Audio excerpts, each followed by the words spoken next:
Assalamualaikum warahmatullahi wabarakatuh. Perkenalkan, kami dari kelompok 38 kerja praktek Fakultas Ilmu Komputer Universitas Kuningan.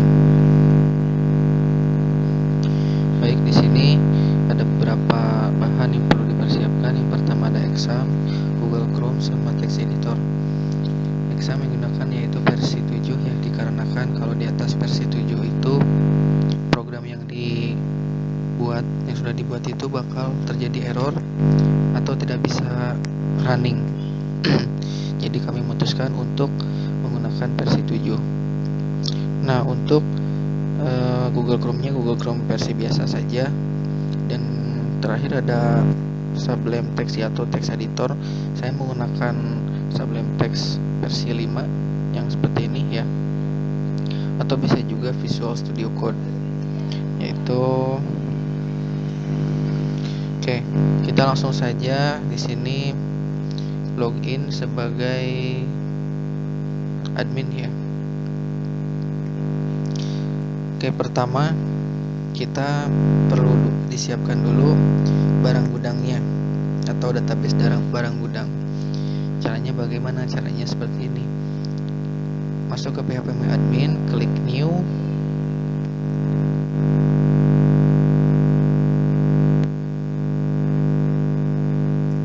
Kemudian ketikkan barang gudang, kemudian create.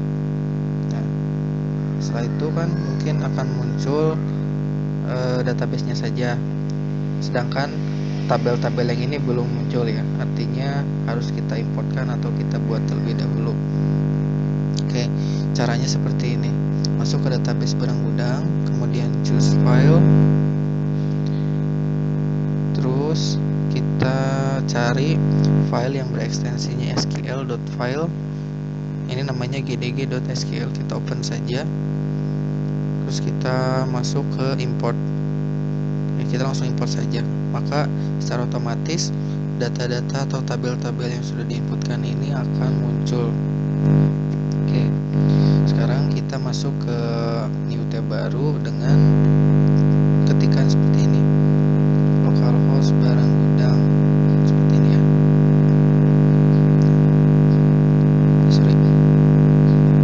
Barang gudang. Nah, seperti ini adalah tampilan loginnya seperti ini dengan username-nya sebagai admin dan passwordnya juga admin. Oke, kita login saja. Oke, di sini kita ada beberapa menu ya. Ada stok barang gudang, stok barang keluar, user, dan juga invoice. Baik, di sini kita akan bahas satu persatu. Kita pertama-tama membuat dulu tabel satuan. Ya, tabel satuan di sini sebenarnya sudah diinputkan sama saya ya. Oke, kita coba sekali lagi untuk tambah data. Kita tambah kode satuannya itu 4 misalnya. Oke, di sini nama satuannya misalnya box ya. Kemudian submit. Nah, bagaimana cara melihat si tabel satuan ini gitu di sistemnya? Ke lihat satuan. Klik lihat satuan, kemudian bakal ada datanya. Nih. Apabila pengen diupdate nih, unitnya pengen diganti atau dihapus, bisa saja gitu. Tapi ini sesuai dengan kebutuhan saja.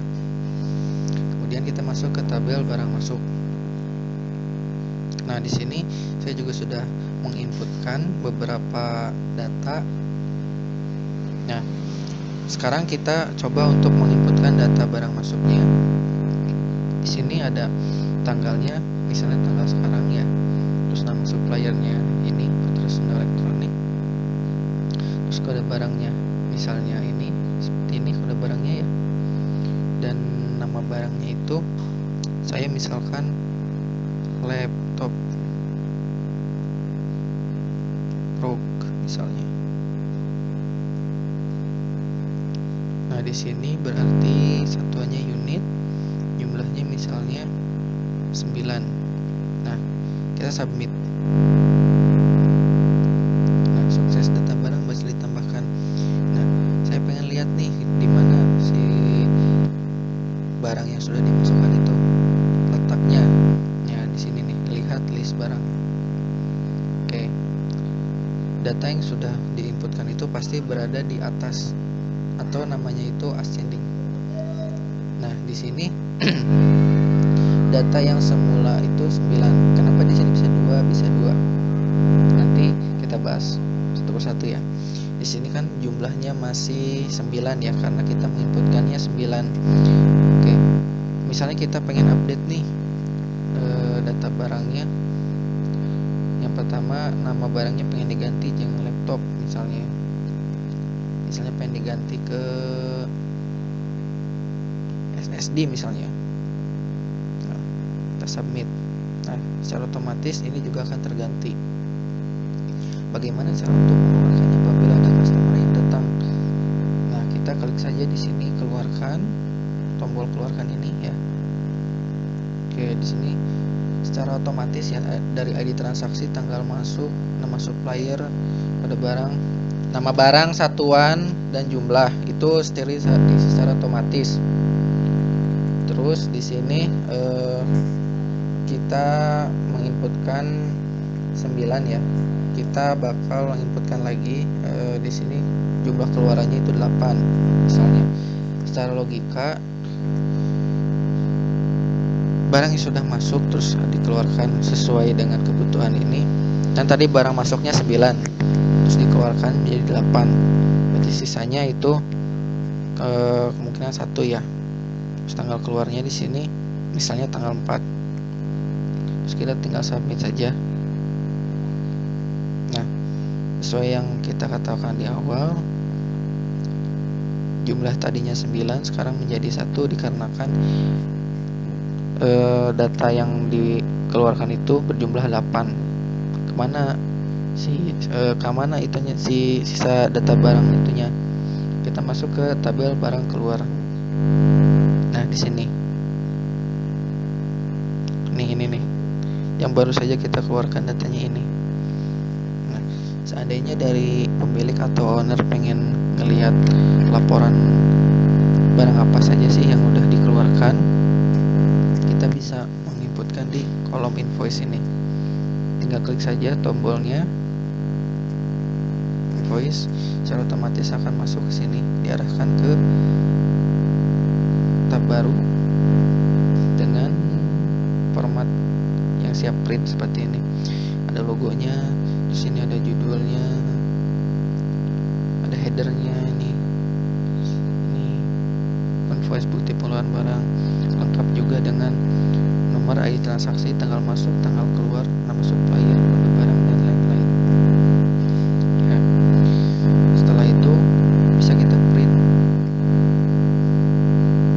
Langsung di download dulu baru bisa di print, terserah gimana kebutuhan saja ya. Save dulu, kemudian kita buka.